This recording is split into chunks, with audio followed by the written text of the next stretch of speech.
गुजरात में शून्य होगी कांग्रेस, सभी 15 विधायक दे सकते हैं इस्तीफा। विधायक चिराग पटेल ने कांग्रेस छोड़ने के बाद किया बड़ा दावा। गुजरात में कांग्रेस के लिए विधायक बचाना चुनौती, लोकसभा चुनाव की जीत और बड़ी चुनौती। कांग्रेस पार्टी ने ऐलान किया है कि इस बार गुजरात में बीजेपी को वॉकओवर नहीं दिया जाएगा। राहुल गांधी और पार्टी अध्यक्ष मल्लिकार्जुन खड़गे गुजरात में कांग्रेस नेताओं के साथ मंथन कर रहे हैं। कांग्रेस का दावा है कि जिस तरह से 2014 और 2019 के लोकसभा चुनाव में राज्य की सभी 26 सीटें बीजेपी जीत गई थी, इस बार वैसा नहीं होगा। इस बार 2019 नहीं, 2009 जैसे परिणाम आएंगे, जब कांग्रेस ने गुजरात की 12 सीटें जीत ली थी। पार्टी को उम्मीद है कि अगर रणनीति सही रही तो बीजेपी को गुजरात में ही घेरा जा सकता है। कांग्रेस रणनीति बना रही है तो बीजेपी कांग्रेस से 2 कदम आगे दौड़ लगाती दिखाई दे रही है। कांग्रेस जहां बीजेपी को टक्कर की तैयारी में जुटी है तो बीजेपी कांग्रेस का सफाया करने में काम में लगी है। वैसे भी 1 साल पहले हुए विधानसभा चुनाव में कांग्रेस को सिर्फ 16 सीटों पर जीत मिली थी।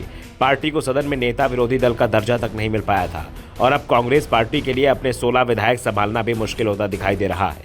सवाल उठ रहे हैं कि क्या कांग्रेस अपने विधायक बचा पाएगी?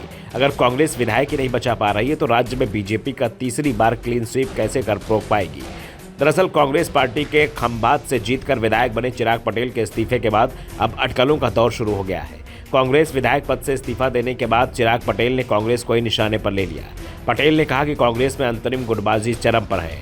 आने वाले दिनों में और विधायक भी इस्तीफा देंगे, यानी चिराग पटेल के इस्तीफे के चलते पहले ही विधायकों की संख्या घटकर 15 रह गई है। अगर और विधायक इस्तीफा देते हैं तो गुजरात में कांग्रेस सफाई के करीब बढ़ जाएगी। इस्तीफा देने के बाद चिराग पटेल ने तंज कसते हुए कहा कि पार्टी के विधायकों में सिर्फ अमित चावड़ा बचेंगे, दूसरा कोई भी विधायक कांग्रेस पार्टी में नहीं बचेगा।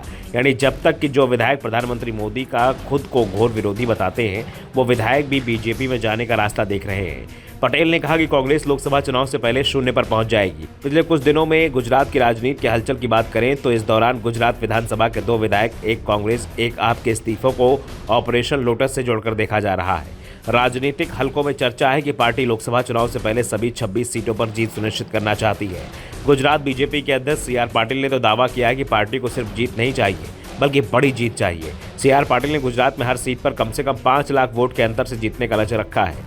एक और बीजेपी जोर शोर से चुनाव की तैयारियों में जुटी हुई तो दूसरी ओर कांग्रेस के विधायकों को कैमरे के सामने आकर सफाई देनी पड़ रही कि वो पार्टी नहीं छोड़ेंगे। लेकिन लोकसभा चुनाव की तैयारियों में जुटी कांग्रेस के लिए चिराग पटेल का इस्तीफा बड़ा झटका माना जा रहा है। विधायक ने पार्टी में भारी गुटबाजी का आरोप लगाया है। ऐसे में बड़ा सवाल यही है कि पार्टी नेता राहुल गांधी ने भले ही गुजरात के मोर्चे पर 2 राज्यसभा सांसदों को लगाया है, लेकिन पार्टी से गया राम का सिलसिला नहीं रुक पा रहा है। ऐसे में पार्टी खुद की मजबूती और जनता में अपनी विश्वास को कैसे मजबूत कर पाएगी? कांग्रेस से इस्तीफा देने वाले चिराग पटेल का अगर दावा सही निकला, कुछ और कांग्रेसी विधायकों ने इस्तीफे दिए तो निश्चित तौर पर कांग्रेस के लिए बड़ा सिरदर्द होगा। पार्टी विधानसभा में पहले ही नेता विपक्ष का पद खो चुकी है, अब उसके पास बाकी विधायक बचाने की चुनौती आ गई है। गुजरात की कोई लोकसभा सीट कांग्रेस के पास नहीं है। राज्यसभा की 3 सीटें पार्टी के पास है, लेकिन अप्रैल 2026 में कांग्रेस के पास एक भी राज्यसभा सीट नहीं रहेगी। ऐसे में अगर पार्टी अगले लोकसभा चुनाव में कोई सीट नहीं जीतती है तो 2026 अप्रैल में गुजरात से संसद में कांग्रेस का प्रतिनिधित्व शून्य हो जाएगा। Bureau report, the Dhakad news.